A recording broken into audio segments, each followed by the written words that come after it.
হযরত ওমর বিন খাত্তাব রাদিয়াল্লাহু তাআলা আনহু থেকে বর্ণিত, কাল কিয়ামতের মাঠে আরশের বাম পাশে হযরত আদম নবী আলাইহিস সালাতু সালাম সবুজ পাকড়ি মাথায় অবস্থান করবেন।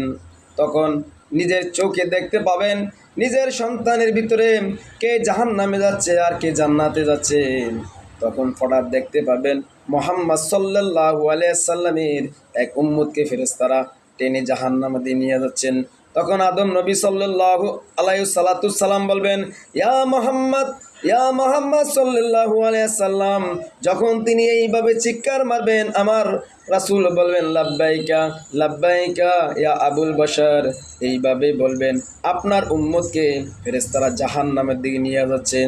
তখন আমার প্রিয় নবীজি সাল্লাল্লাহু আলাইহি ওয়াসাল্লাম দ্রুত আকারে চলে যাবেন, ওই ফেরেশতাদেরকে বলবেন, ফেরেশতারা তোমরা থামো।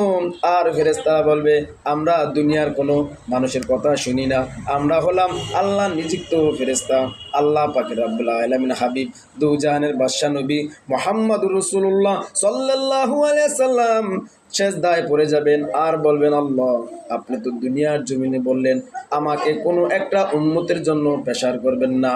আল্লাহ পাক রব্বুল আলামিন বলবেন, ফেরেশতারা তোমরা আমার বন্ধু মুহাম্মদুর রাসূলুল্লাহ সাল্লাল্লাহু আলাইহি সাল্লামে আনুগত্য করো আর তাকে ফিরে দেওয়া হোক। আমার প্রিয় নবীজি সাল্লাল্লাহু আলাইহি সাল্লাম চলে যাবেন মিজান পাল্লার কাছে।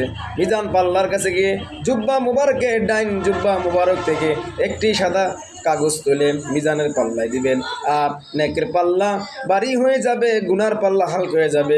আল্লাহ পাক রব্বুল আলামিন বলবেন, আমার বান্দাকে জান্নাতে দেওয়া হোক। ওই বান্দা বলবেন, ও ফেরেশতারা তোমরা একটু অপেক্ষা করো, দাঁড়াও, আমার জীবনে কত মানুষ দেখেছি এত সুন্দর নুরানি